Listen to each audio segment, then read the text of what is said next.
good. All right. All right. 3, 2, 1. Do I look pretty? Tell me I'm beautiful. pretty. Welcome, everybody.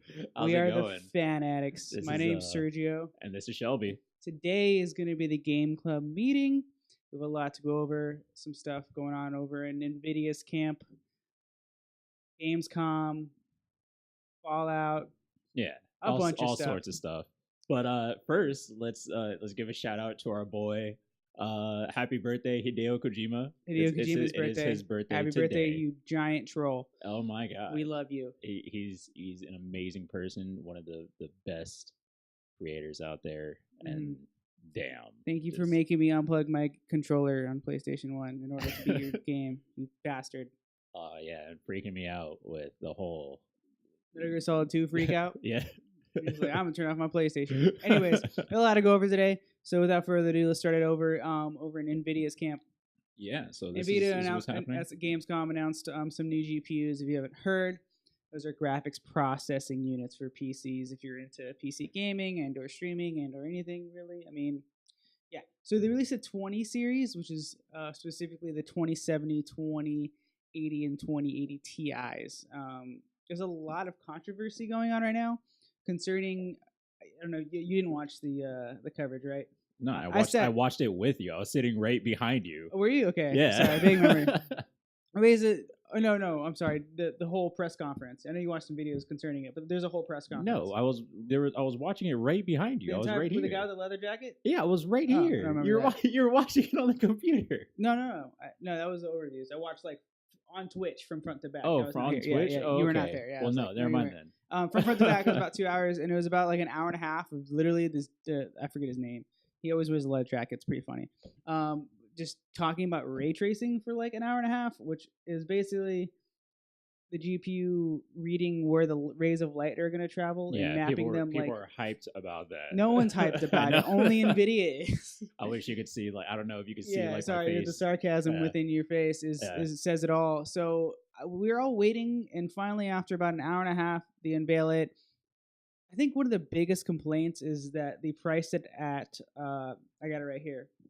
CEO says $500, $700, and $1,000.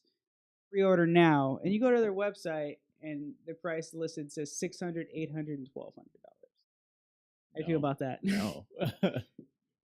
No. I mean, I don't play games for graphics or anything like that, so I don't really care about having a better looking game. I'll go back and I'll play Mega Man 2, and you can't tell me that everything's going to be amazing for that.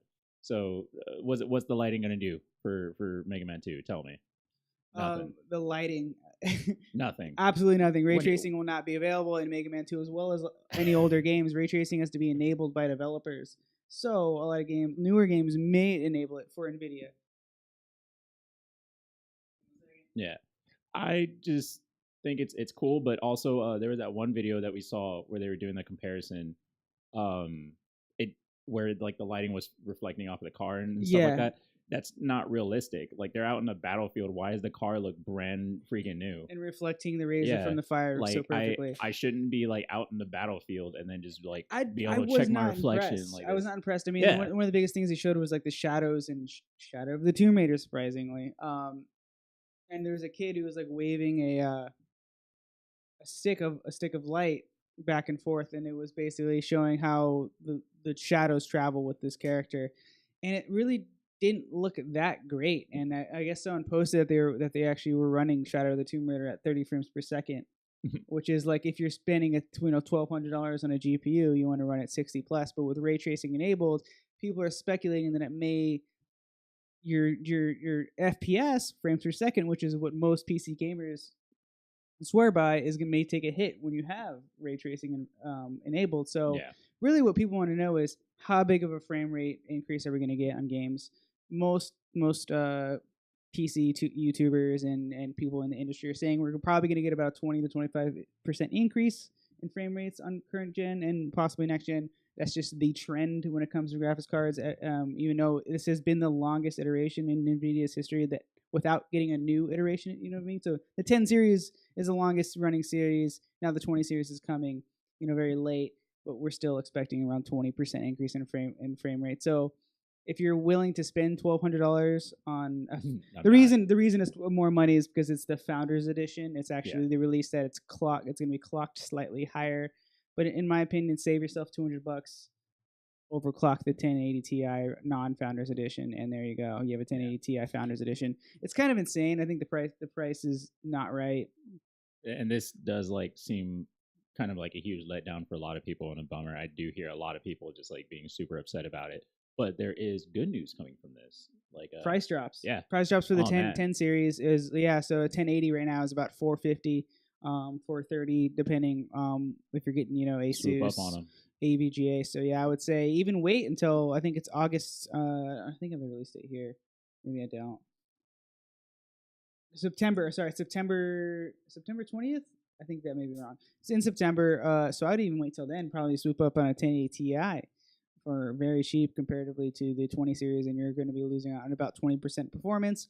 You overclock that, get something like the Asus Strix with 3 fans on it. You overclock that GPU, and you're going to be running at about 10% extra. And then you'll be pretty much there. Other than that, I mean,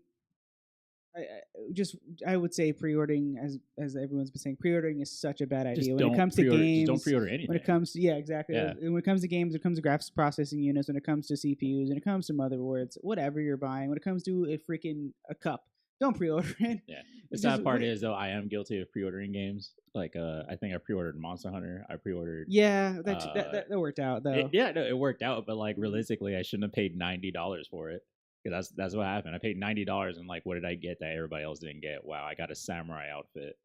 Wow, and it was a layered skin, so it didn't do anything. It didn't give me like any sort of advantage, which is not what I was asking for. But that's what I shouldn't have done: is paid $90 for this game. Right? Like it was ridiculous. This game that I barely play now. But yeah, just don't pre-order anything. That's my advice. Just wait and wait until reviewers get a hold of it and you get the hard specs. Because I think people are fearing it's going to be like a 10% increase or something less. I don't think it's going to be that bad. I think actually, excuse me, I almost forgot this part. This is very important. Is the way they advertise it really pissed people off too. Was they were saying that the 2080 Ti would be 8 times as strong as a Titan XP, which Titan XP is like a $1,200 card. Mm-hmm. Maybe actually more than that. I can't recall exactly what Titan XP. Titan XP little p is a very, very powerful card, not just for gaming, but centered towards content creation and stuff like that. So when they're saying it's 8 times as powerful, they just say that, but it's going to be 8 times as powerful in ray tracing, not actually frames per second or actually power. The thing is the Titan XP was not designed to do ray tracing, so obviously it's going to be slower. It's kind of ridiculous. I'm reiterating what a lot of people may have heard if they've heard this. If not, I think Jay's 2 Cents has a really good video on it where he compared it. It's just like, this car was made to go, or I think he compared it. He said like, this Honda isn't as fast as this Ferrari. Well, one's designed to go very fast and one's made to be fuel efficient. It's just kind of ridiculous. The way they advertise it, I think, was the most gross part. Right. Especially making me sit there in a 2-hour thing. Yeah. Jesus.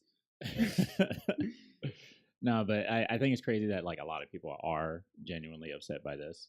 I think they definitely could have done a better job on their presentation or their promotion for it. And the only good thing to come from this, aside from the lighting like improvement, is price drops. Yeah. And like they are dropping on current dramatically, series, which should have happened about a year ago, but Bitcoin and all that stuff. Yeah, so. they ruined that for everybody. Yeah. But yeah, like anything else for Nvidia? No, and we hate you. No, I'm just kidding. We love you. Just advertise better. Oh, and one cool thing about it, actually, one more. I keep saying that. One more thing. I swear is the last thing. One more. Is the design? If you haven't seen the design, it's actually a huge improvement. Instead of going blower cards, which essentially sucked air in and blew air out the back, they're going with what a lot of aftermarket cards are doing. Asus, EVGA, PNY, all those guys. They're actually doing a blower style card, dual fan blower style, which is really cool. So I mean, pretty awesome if you're going for you want the factory Nvidia, you're gonna get a really good cooler. It looks like. Hopefully, we'll see thermals once people get their hands on it. So again, do not pre-order it, because who knows, the thermals could be garbage. Yeah, don't. That's it. I swear. Yeah. All right, and I guess we'll go ahead and move into our next segment. This is going to be patch notes, and in patch notes, basically, we just cover like a couple of updates in already existing games or games for service, and just slight little improvements that they're working on. This one that I'm going to open with is kind of not an improvement, and it's pissed off a lot of people. Warframe is doing a daily login change, and people What's are that? mad. Like most games for service or anything like that, you log in once a day, you get like some sort of bonus. Yeah. And Monster they give you like MMOs do that. Yeah, they give you like one free item or something like that. Well, in Warframe, the way that they do things is that if say that you log in for 100 days, you get a primed mod or boost that comes once around, and people sell this thing for a huge price because they're really hard to come by. And like, think about it, you have to play the game for 100 days to get this item, so that's intense. But they also do this for weapons, and the only way for you to get certain weapons is to play the game for, let's say, 500 days. Now, with the daily login change, they have instead of people who were waiting for this thing for like say the 500-day mark, now that item is getting pushed back even more. And this kind of hurts like veteran players and stuff like that. And the crazy thing is that this daily login thing, this bonus, was not here since the game came out. This is actually something new.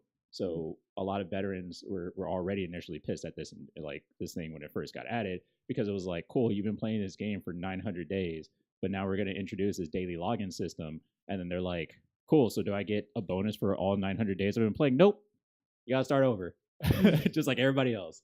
And they started doing that, and a lot of people were really pissed off. But now it's say that you were waiting for this item, you're like, cool, I got like another 100 days or even 50 days, something like that. Nope. You got another 200 days. Are they planning on starting it over every 200 days or something? Or well, they're not starting it over. Like I've logged in. I've been playing the game for 3 years. Okay. I'm at day 214, and I was about to get this accessory or prime mod or something like that.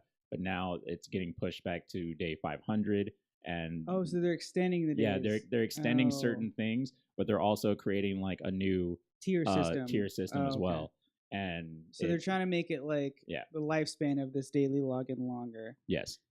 And also like the more you log in consecutively, the more bonuses you get as well. So they're kind of just encouraging people to turn on the game once a day. Yeah, and then you get more bonuses and stuff like that. Some of these bonuses are time based. Like you get double resource drops for like 2 hours, and you're not going to waste it. You're going to play the game for at least 2 hours, and that gives the person an opportunity to put money into the game if they're a premium player.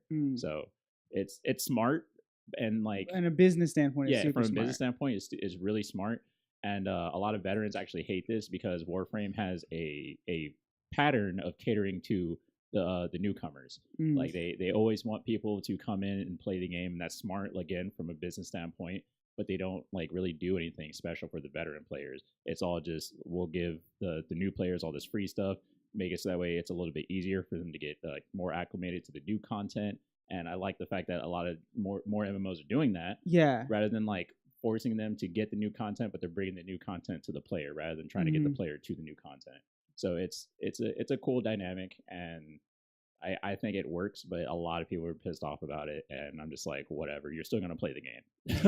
That was gonna be my hot take on it. Is in a sense like Warframe is such a big game because they continually update their game and work with their fans and try and do their best with the game that they have to continually update it. And you're gonna piss off somebody no matter what. Whenever an update comes out, whenever a Fortnite update comes out, someone's mad. Whenever a PUBG update comes out, someone's mad. So I think in the long run, they're helping their fans more than they're hurting them. I hope. I'm not a you're not a huge Warframe player. I'm not a huge Warframe player, but that's just kind of my hot take on the situation. Is they're trying to make the game last longer in a sense, and they're doing this for goals to hit. They're doing this for multiple games as well. But what up, Artoria?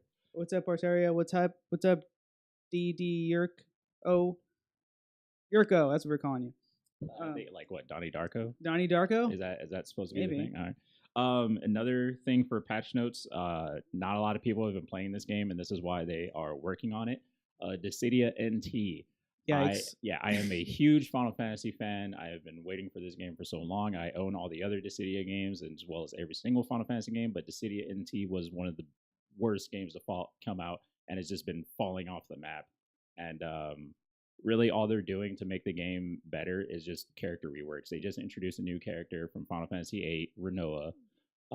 And coincidentally, the main character from Final Fantasy VIII, Squall, is getting a character rework as well. They just made him faster, and just his damage output his base damage output is a little bit better, but then everything else is just like kind of scaled down to make him a more balanced character. Same thing for other characters like Clara Farron or Lightning from Final Fantasy 13, and Warrior of Light is now more of a offensive tank than just like a counter character. But that's just what they're trying to do to make. I was about to say, what better? What could they do to the city to actually make people play it? Bring back single player. Because as of right now, I was like, who is talking about Dissidia? Who's playing Dissidia? A couple of people that I follow actually talk about it, but like every time they talk about it, they don't sound enthused whatsoever. They're just like. A lot of disappointment surrounding that game. It's like, so kind of like how I was. I was like, so this is happening in Dissidia. You're like, I play it because I'm a fan. That's all. I was actually playing it earlier today. But yeah, Artoria, we got a new setup. Yeah. Yeah. We live in a house now. Yeah, we got a house together. I live next to this guy. Yeah. Anything else for patch notes? I know Monster Hunter just they got their new little update today, like a couple hours ago. Behemoth I know everybody hated that creature. Guess what? They made it stronger, and if you the Behemoth, the Behemoth, the Final Fantasy 14 collaboration, which is really cool. Yeah, it was really cool, but like everybody hates that thing, and they just made it even stronger and even more aggressive, and it'll piss you off even more. What makes me mad is the reward for this. Yeah, so that's what makes me mad. One of the reward initially was like this sick ass like Dragoon armor set from Final Fantasy 14, one of the most overpowered armor sets so far. Which we love, yeah. Yeah, I love it. Great. But now it's like, hey, if you kill this harder version, instead of like a new weapon or like an even better armor set, they give you a layered armor set. So this is kind of just like what Monster Hunter is doing. They're just recycling armor skins and stuff like that. So I'm not super excited. And this event is live all the way until September 6th. So either you do it or you don't, and you miss out on this crazy. Or you just grind Kolv and try to get the new weapons. Oh yeah, Kolv Charoth has like 14 new weapons. Or you just do that instead. And like I think like the new light bowgun is pretty sick. Yeah, the glutton bowgun, everyone's freaking out about it. Yeah. Yeah. So I would spend my time doing that instead of hunting a behemoth. Yeah. For a skin. I mean, like my whole thing with Monster Hunter, just like real quick, is that they're just recycling content, and it's kind of gross, but this is also their way of finding a way around like difficulty settings, because Monster Hunter doesn't have a difficulty setting. So instead of it being like, so on normal, you fight the normal monster in its base form, hard mode you got the tempered form, and then very hard mode or impossible is the arc tempered mode. So that's their way of creating a difficulty system into the game, but the way that they're going about it is kind of gross. The reward system is a little wonky. Yeah, it's a great game, but the reward system for fighting arch tempered is kind of wonky. Yeah, their end game is essentially non-existent. Yeah, but this is also just like, it's like when you beat a raid in WoW, like you get a sweet armor set. But it's like a timed armor set, doesn't last forever. But you get something that's really sweet, like a raid set. And then this one, you're like, you get a fancy skin that glows. That already exists. like no who cares? Yeah. I don't care if my armor skin glows. I don't know. It's weird. Yeah, that's just me personally. But yeah, this is kind of just like their way of telling you to hold your horses and hang on to your pants, because we're gonna blow them off with that new fall update, and everybody's gonna just lose. That's what we're hoping for. Yeah, so just do what I'm doing. Be patient and accept the game, and just wait. Or just grind for Glutton. Yeah, or just grind Kolv Charoth every time she comes out, and get that Glutton bowgun. All right, what's next? Anything else for you as far as patch notes goes? I know you said something. No, PUBG has a new gun. That's it. I hear it's garbage. Haven't gotten it yet. Yeah, so I mean that's pretty much it as far as like patch notes goes. Yeah. So we can just move into the heavy stuff. Like, are you ready? Yeah, Gamescom. Yeah, right. That happened. Gamescom was nuts. Gamescom. They showed so much stuff coming out of Gamescom. They showed so bonkers much. What are we gonna start with? You choose your choice. What do we got? It's my choice. You're letting me choose. No, when do you? Okay, I was about to say, when do you ever let me take the reins? Okay, so yeah, Devil May Cry 5 is coming out, guys. Hell yeah, it is, brother. How do you feel about that? I'm excited. Yeah.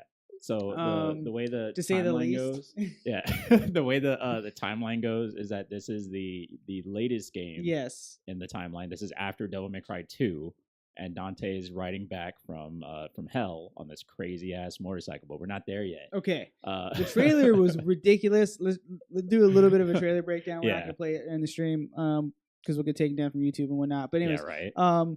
Just look it up on YouTube. Yeah, look it up. It's really awesome. That's one of the things it just reiterates on the fact of why we love Devil May Cry is the fact that it's just utterly ridiculous. It's too cool it's just, for school. Everyone is so cool. The combat looks amazing. Nero's new arm. There's different arms that do different things. Yeah, he has like 4 or 5 different arms. He freaking rides it like a skateboard at one point. Yeah, it's like a hover rocket. Yeah. He's just like riding it around like a badass. And it's gameplay. It's not a cutscene. It's actual gameplay. There's a bit of cutscenes, obviously way over the top. Freaking.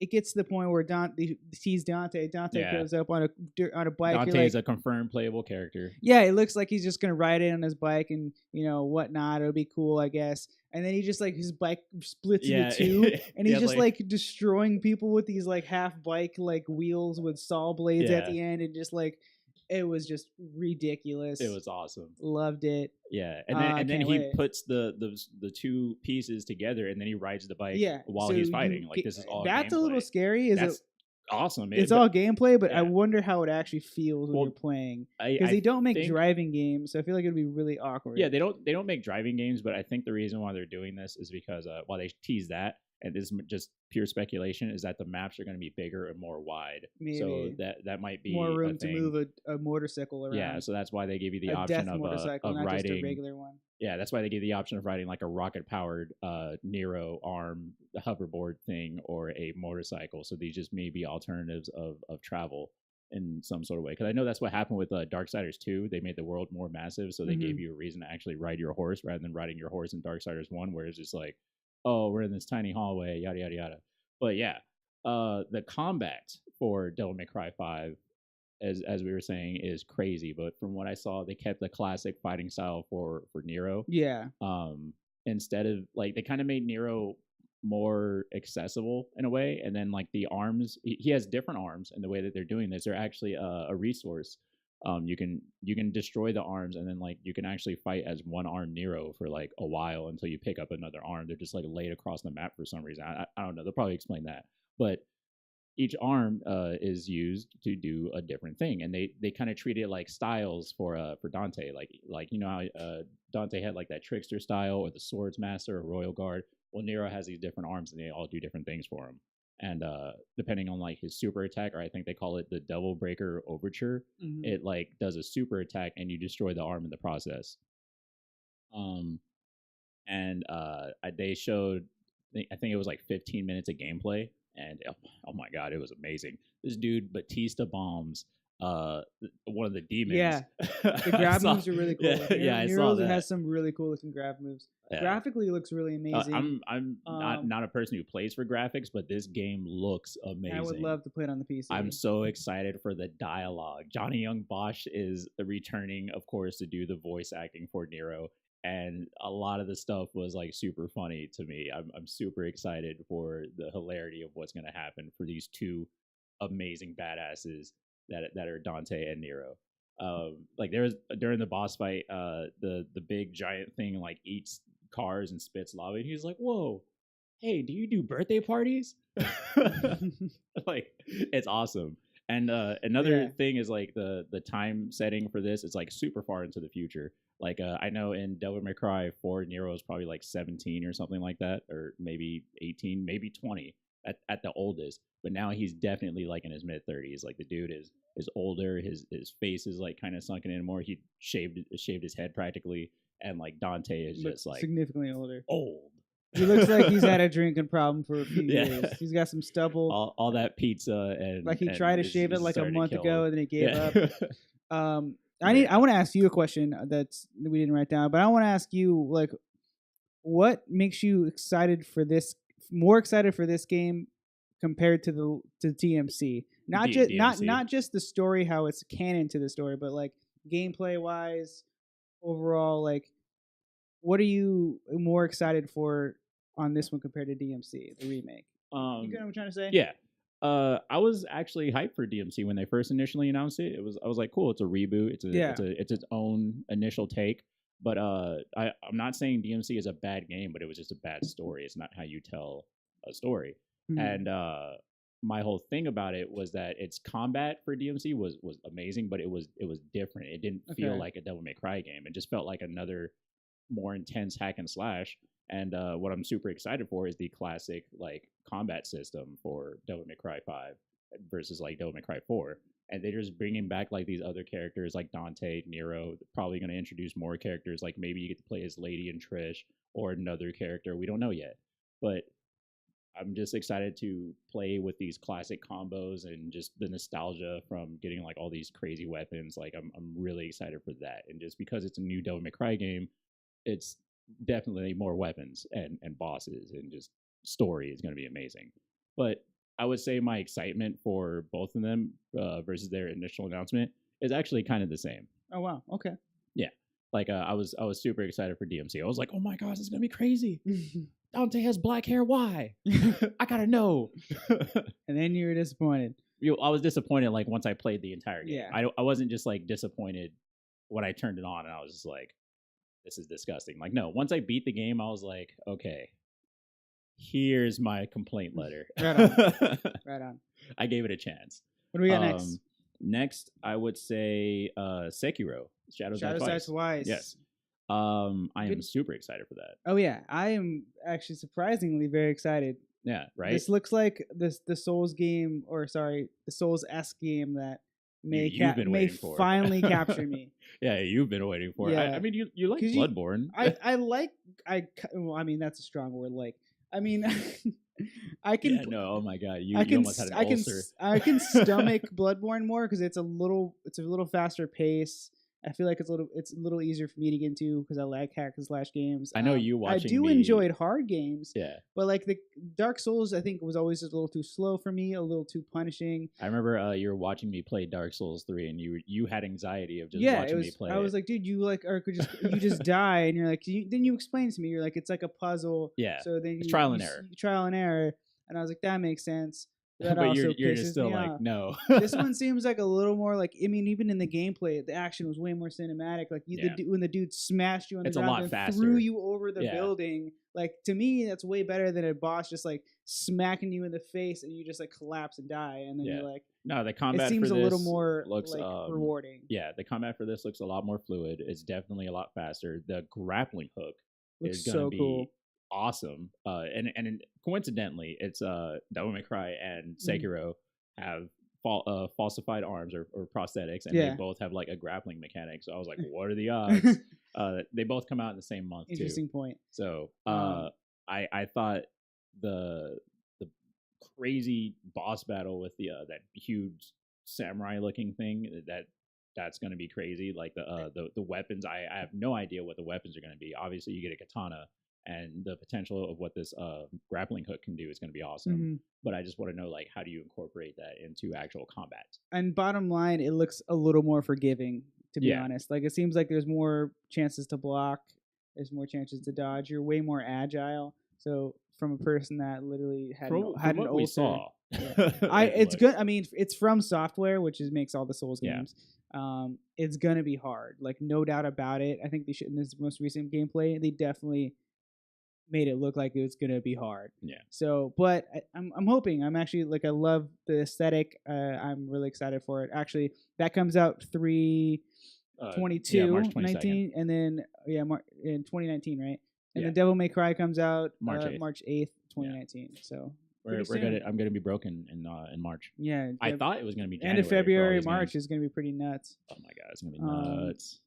I know we earlier said don't pre-order games, but I'm definitely going to get these two games. So, so I might pre-order them. I just download games anyway, so it's like there's no point in me pre-ordering it. Well, we live together, so you can just Shelby, give me your PlayStation. Yeah, exactly. No point. Yeah, we play games in this. I guess we should buy physical copies so we could just trade them. I hate physical copies now, though. That's the only reason. That'll be another conversation. Yeah, that's the only reason you get physical copies is so you can like lend it to your friend, because I can't just lend you. The whole console. I guess I could. what I like about Shadows Die Twice though is that it's actually going to be a told story. Yeah, that makes me way more interested too. Yeah, because like there's an actual story. There's playing dialogue. Dark Souls 1, I was just like, so what do I do now? Happening? and then people were like, oh, you just gotta play it, but I'm like, but why? Where do I go? What's my goal besides not to die? There was literally no direction in Dark Souls 1, and that's why you can fight like the first boss and after 3 bosses if you know exactly what you're doing, versus killing like 30 bosses and then you fight the final boss. Like it was ridiculous. I think it's going to be a much darker tale. Seems like it. There's actually dialogue. It seems like there's a whole dialogue teaser, and I was just like, thank you. I really like that they're going in this direction. I think it's a really smart direction. I know From Software, all the developers said like they really want to take a break from Souls games or Souls-esque games. So this game is supposed to be nothing like a Souls game. I think it's gonna be like a Souls game. I think it's like once you've gotten so used to creating like this thing for years, it's hard to get away from it. But I think it's gonna be way more accessible, which for a person like me, I'll reiterate one more time, I'm excited. Also, I heard that they're just getting rid of the PvP aspect. Like they're not focusing on that at all. They're just they may not have PvP. It seems like a more narrative-driven game. Yeah. So they just focus PvP on this. May not work when you have like a main character with a story and everything, rather than Dark Souls, where you're kind of just like some dude with like maybe a bit of a story in the background, but it doesn't really matter. The lore in Dark Souls, you literally had to like just environmental pull it out of nothing, out of thin air. But also what scares me about Sekiro, which I'm still gonna get, by the way, even though I'm scared, the replayability value. If this is a pure narrative story and you're just going from point A to point B, is this game gonna be linear? Like, am I gonna want to play it again after I beat it? Because that was the thing about Dark Souls, is that there was always a challenge. And you can still die at the first level if you're careless. This game, is there like a leveling system? Are we just going to blast through it? And once we beat the game, we're just like, all right, well, I'm done with this. The stuff at the beginning is no challenge. So what's going to be the next thing? I mean, obviously, we're in the era of DLC, so they'll add more stuff to it. But that I think that's like, because it's a narrative story, and that's one of the main problems with narratives, like Nier Automata, it is very hard for me to pick that game up and play it again. Because the story was... Because you already played it, I mean, a bunch of times all the way back, so... Well, you beat it 4 times, but it was like every time you beat Nier Automata, it felt different because you play with different characters and stuff like that. It was a different story being told. But once you get the whole story, you're just like, I kind of don't really feel like playing this anymore.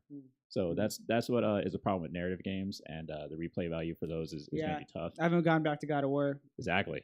Like they just released New Game Plus too, like last week. Oh yeah, we actually should have covered that in patch notes, but I did. It was only like a couple of things. Like the Valkyrie has a whole new moveset, but also this last patch is actually like game breaking. It's actually messing up a lot of the things, making the game really hard to play. So that was another thing. Yeah. But yeah, that's pretty much it for Shadows Die Twice or Sekiro. Like I'm gonna get it. Yeah, we will have a copy in the house. I'll just play your copy. Yeah. And if I don't like it, I'll just throw it at you. I'll just break it. I'll just break it in half. This game's too hard. Gaming From Software, you got me again. I'd just be like, okay. Just freaking rage. I'm finally gonna have an ulcer. Just thank you, Sergio, for breaking my game. Yeah, you're such a beautiful person for that. Thank you. Resident Evil. Oh my god! Resident Evil 2. Some gameplay, some screenshots. It looks really good. Is gonna be epic. I cannot wait for February 22nd, right? Yes. I had to think about it. I was like, I think so. The gameplay for Resident Evil 2 is gonna be amazing. IGN, I actually got to have an interview with the creator. Forgot his name. But it was actually pretty interesting to hear about his creative process for the game. They asked like some very interesting questions. One of the ones that stuck to me was like, did you play the original Resident Evil 2 before you started trying to figure out like the things that you guys can improve on and stuff like that? And they were like, well, yeah, of course we did that. And like we were playing it, and at the time this was the best that we can do. And nobody complained. Nobody said like, "Oh my god, this game is trash." Like people played that, and like this was the best that the PlayStation could do. And yeah, but they're playing that, and then immediately they were just thinking, "We can make this better." Yeah, this is not good. Controls are bad. Everything's bad. How can we make the navigation better? Like, for example, there were parts in Resident Evil 2, like there was really no fear. Like, yeah, the environment is scary. The songs or the music is eerie, but It's like if you see a zombie, you could literally just run circles around it. Like it was, there was no real danger. And in the gameplay, can't do that. The game, one of the playthroughs that I saw, again, ammo preservation is a huge element of this game. Only use bullets if you absolutely have to. I think I showed you that in Resident Evil 4. And like you see, I always go for like the legs, which is the funny part. And you just suplex them. Yeah, and then I just suplex them, or like I kick them, or I start knifing them and stuff like that. But like in this one, you're in a police station, so obviously there's like ammo scattered about as you play as Leon S. Kennedy, and just shooting the zombies is a whole different thing now. You can't just shoot them in the legs and then they go down. You can shoot them in the head, but keep in mind they kept the idea of a human can live without not like 100% of their brain. They can live with like 60% of it or something like that, and they're zombies. So you have to destroy a certain percentage of their brain for them to stay down. They said that in the gameplay? Well, that's kind of like how it is now. Okay.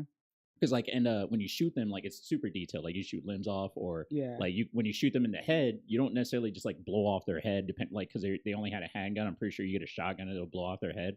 But like they blew off like chunks per shot, that's fucking awesome. Depending on like where they aimed. And I was just like, oh man, this is intense. Yeah. And then like they don't like the zombie may go down, but it's not like, oh, it's dead. Like it'll just go down, and then there's a possibility that it'll get back up. So either you make sure it's dead, or you just go on about your life, and then you come back, and then the zombie's like either right behind you or move somewhere else or something like that. But it's super crazy. There's a new knife mechanic. You can get different knives, and like I know knives in Resident Evil was super huge since Resident Evil 4. Everybody had a knife after that, and everybody's like, oh my god, the knives are overpowered. Not anymore. You get a knife, and you can like say that the zombie is on top of you or something like that, like it mauls you, and you can either push it off by stabbing it in the chest or stabbing it in the head. But in order for you to get that knife back, because you can lose the knife, you have to kill the zombie. But it's possible that you're not going to be able to do this if you're like stuck in a horde. So that knife is gone. That's awesome. And you have to go find another knife, and there's a possibility that the knives will break sometimes. So there's that too. You cannot the knife is no longer an overpowered item. And again, ammo preservation as well as knife preservation is a huge thing. One of the clever changes that I saw was like, you know, Resident Evil had all these crazy things that Umbrella like has constructed. Like, oh, if you want to get, remember that conversation we were having? Resident Evil 4's mansion is insane. Yeah. Who built that? Why? I just want to check the mail. Oh, well, guess what? You're gonna have to go down to the lava room. You're gonna have to put this jewel inside of this dragon's mouth, and then this dragon is gonna like, burn a hole into this wall. But I just got a package from Amazon. Nah, man, not in this house. It ain't that simple. No, there's so lava in the things. house. I don't know why. Anyways, yeah, that was another thing. We're talking about Resident Evil 2 remake. Yeah, but like instead of doing like all these crazy things that didn't make any sense, they made it a lot more realistic. So in the original Resident Evil 2, when you're inside the police station, you need to get to a certain point. You need to find a puzzle piece, put a piece here and there, and then it didn't really make any sense. But the way that they found a way around that was that the police station was originally an art gallery, and they refurnished it, and all these crazy things were there as a safeguard for like whenever they get robbed. That was the story behind that, so that's why it made sense. Now they're like, yeah, no, screw that. Like, yeah, it's still the art gallery thing, but we're not going to do all these ridiculous things where you have to push like a solid 2-ton bust onto a pressure plate. They're like, no, you're going to go over here. You're going to have to get like the code to the security system. You're going to have to push this button or find the passcode, and then you have to crawl through this tunnel. So it makes more sense. Bottom line is really just a from the ground up remake. Same story, same characters. It's not a remaster. It's a complete lot of people remake. Yeah, it's a complete remake, and I am super excited. Which you can tell by if you just see the gameplay. The looks detail beautiful. for this game is amazing. You get to see a guy get like ripped in half, and you get to see like what his guts look like, or they show you like the muscles inside the face. Like I was gushing about this. And what they also showed was Claire Redfield. Yes. Yeah. So Claire is also going to be another playable character in this game. You're actually going to get to do her story just like in the original. And yeah, no, I'm super excited. Like the creatures are going to be crazy. The zombies look amazing. and there's this new boarding system or something like that where or just like you're in the police station, you have the option of like boarding up certain windows so that way zombies can't constantly come in. Like I thought that was cool. I don't know for sure how that's gonna work, but I thought that was kind of cool because you're stuck in this area. So like, yeah, let's board up all the windows, or can they get torn down? Like, who knows? Yeah, no, I gushed pretty hard on that. You did. It's gonna be sweet. Yeah. What else was there? Fallout 76. Fallout 76 looks awesome. Yeah, there's all sorts of stuff. I can't wait for that. But yeah, a lot of stuff came out of Gamescom. There was the classic Fallout trailer where it's like a 1950s infomercial showing you basically explaining certain forms of gameplay. But even before that, there's a lot of stuff at BlizzCon. Is that what it's called? Yeah, I think so. Blizzard's Con, whatever. Yeah. Basically, there's a few things to go over for it. They released some stuff concerning co-op and player killing, which I think is super interesting. If you haven't heard, one of the things that people were concerned about is, since it's like a survival game in a sense, similar to Rust, where everyone's in a server, you can build stuff, you can kill monsters, get experience playing, player versus everything PvE. Right. But everyone was really wondering how PvP was going to be handled, and they released a lot of stuff, which we'll discuss now, but mostly positive. Concerning PvP, the creator, I forget his name, he said, his quote was, "It's as if you walked into a bar and slapped him." So it's not really going to, basically... You had sex with my wife. Yeah, I challenge you to a duel. So let's say I'm out there, fighting a monster, and you come up and you shoot me in the back. It's not going to really do any damage. Maybe 1 point of damage. It's not really going to do anything. The only way to initiate an actual combat system where our perks and our weapons matter is if I shoot you back. So you initiate the combat. So like Borderlands. That's what they did in Borderlands. Which is really awesome. Which can lead to some really funny things that I've been thinking and heard other people talking about. If you just get a roaming gang of trolls and you just surround a person. Or another thing they also released at Gamescom was they released that you can sorry, let's go back to PvP. If you do end up killing someone with your roaming gang of trolls, doing 1 damage, I'm assuming whoever does the final blow actually respawns with no penalty, but you get a bounty on your head. So I guess that is a penalty. There's a bounty on your head, so everyone in the map sees where you are, and there's actually they get caps for killing you. That's so messed up. There's also, which is really cool, is there's trading. So if you make a specific weapon with a specific mod, you can actually sell that. So I mean, that's cool, but there's always there's always some sort of problem with trading or to that kind of aspect. You could be a troll. I don't know, maybe.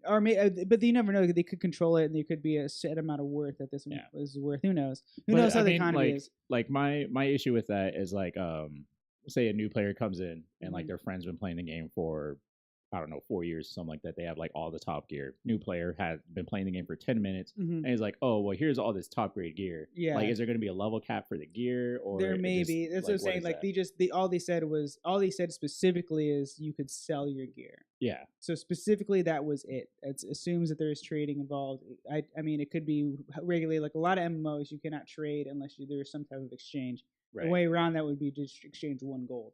But who knows how Bethesda's going to handle it. It seems like they're going to be kind of strict on PvP and interactions between players. So I'm going to say there's probably going to be either a level cap and or a minimum worth to weapons and stuff like that. But we'll see. I hope so. One of the cool things that they also announced is basically they added to it. So basically, if you build your base, you can actually pack it up and move it by making a blueprint.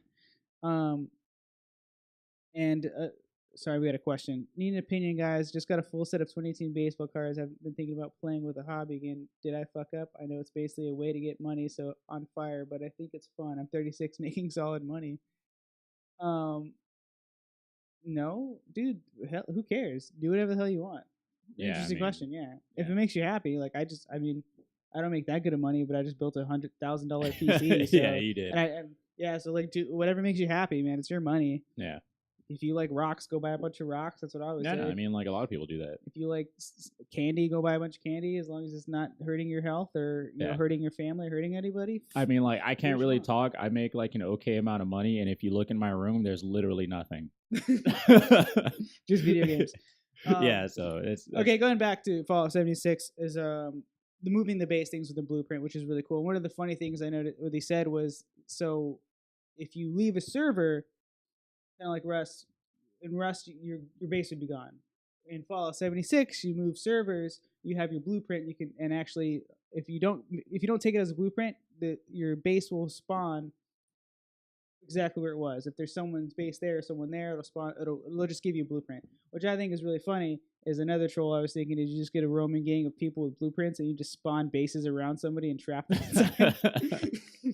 So like your whole thing my whole thing is being a troll. Yeah, you're already planning about like how to ruin somebody's like gaming experience. Like, I feel like that's part of like online gaming in a sense. But I'm sure they'll do custom servers where you can have your own custom server with a password and your friends. But personally, I think part of the fun is PvPing and having a good time. I really enjoy joking stuff like around. That. You know, maybe I'll let you join my roaming gang of trolls after you get trolled. You become like a troll lord on there or whatever. Just but regardless, everything that's coming out concerning Fallout 76 looks amazing. Supio, the Troll King. I can't wait. Yes, Supio the Troll King will be my Fallout 76 name.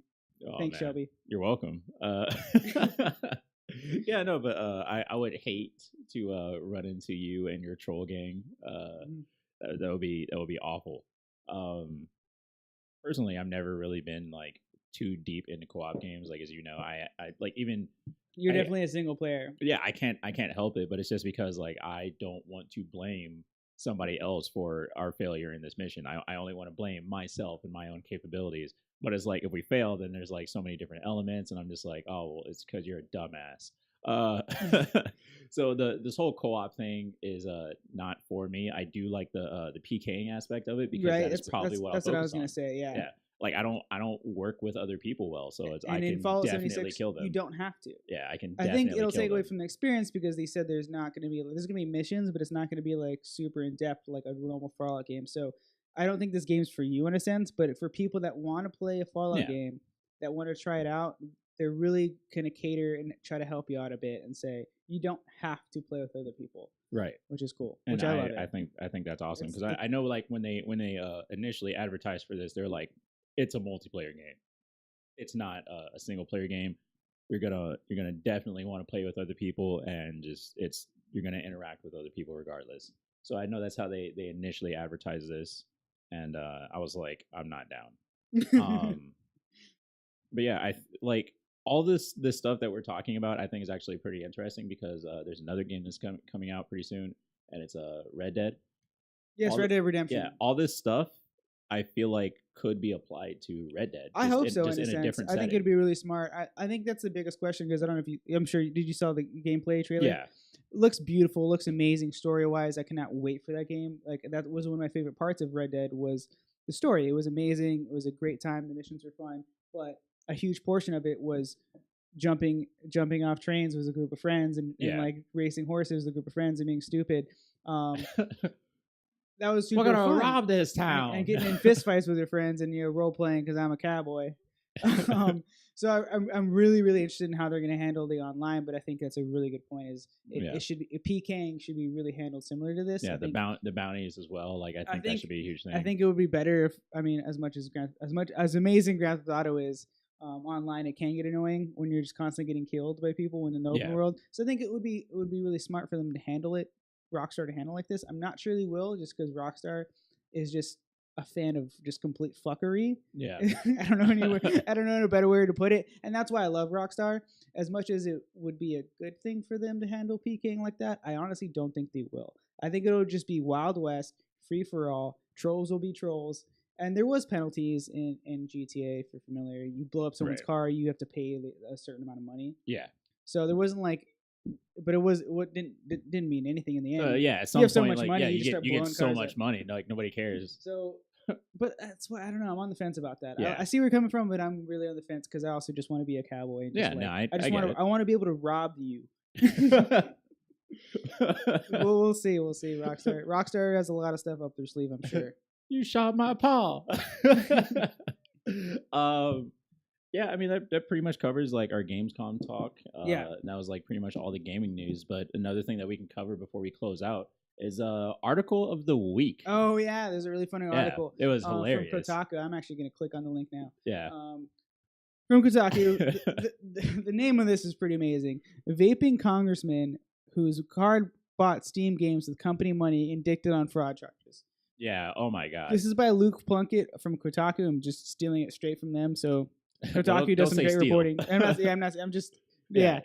just pulling it straight from here. But his name's Duncan Hunter. He was actually in the news this morning. Yeah, I saw that. I was like, what? So it's all over the news too. So it's not just we're not just taking from Kotaku. It's on the news. Everyone's. But they're the first ones I saw right about it. So specifically, this guy bought I don't know, what is this, a list of 30 freaking Steam games? Oh, dude, he blamed it on his son. One of them was $78. One of them was what game is that? Yeah, bro. I was like, what game is that? Persona with all the DLC. No, all the DLC is $180 still or something like that. I think someone said it's ridiculous. I think someone said Fallout with all the DLC. I was thinking maybe Final Fantasy with all the DLC. Oh yeah, Final Fantasy is part of the thing now, so it's on Steam. But oh my god! But basically, either Duncan Hunter is one mad gamer. There's this amazing GIF of this dude just hitting a vape in what seems like a very professional hearing setting. Yeah. He has his name tag. It's almost like a UN meeting. Yeah, that's what it how looks they like. look. Yeah, or any type of Congress meeting. I'm sure. So this dude's just smoking a vape. Does not cool. care. He's blaming his wife and kids, so his wife and him are indicted. His wife is also facing charges. That's what I'm saying. He's blaming her. Well, there's also because it's $65,000. Yeah, it's not just Steam games. Yeah, he's paid. I think. No, actually, it's $250,000 of personal charges. But he's paid $65,000 of it back. So, it's kind of ridiculous, and your wife is using this because it's not just the Steam games. All these things did not. It was tuition for private school too for the kids. Yeah, it was a bunch of crazy stuff. It was all sorts of stuff, going out for private dates and dinners, and just it was clear that he was abusing personal funds or his campaign funds for this. Yeah, campaign funds. It was clear that he was doing it for personal charges, but it was why does your family have access to this card? That's what I was saying. That's literally what I was thinking. I was like, if you're blaming your son, why does he have access to the card to buy games? Usually they don't have your family would no way in hell have access to this. Yeah, if he's a kid, then you probably would have had to hook up the card for him. Or your campaign manager or something like that. I think it's because he wrote. Someone was telling me that you can write off expenses. So he was So these were on his family's card, and he wrote them off onto the company, so he got reimbursed or something like that. That's a possibility. Well, he didn't get reimbursed. He's paying out of his own pocket now. What I'm saying is the original expenses is so he made these expenses and he said, he wrote them off as these were expenses for business trips and bringing people in and making signs and all the stuff. So they reimbursed him for it, but in reality, these were what I don't know. I don't know. Yeah, that's what someone was telling me. I was like, okay, but that's a possibility. It was just pretty funny that he was like, oh, I didn't pay for that. It was my son and my wife. Who cares? You're still going to jail, man. They're still going to pay it back. Yeah, no, they're charging him for a crap. They're getting every penny back.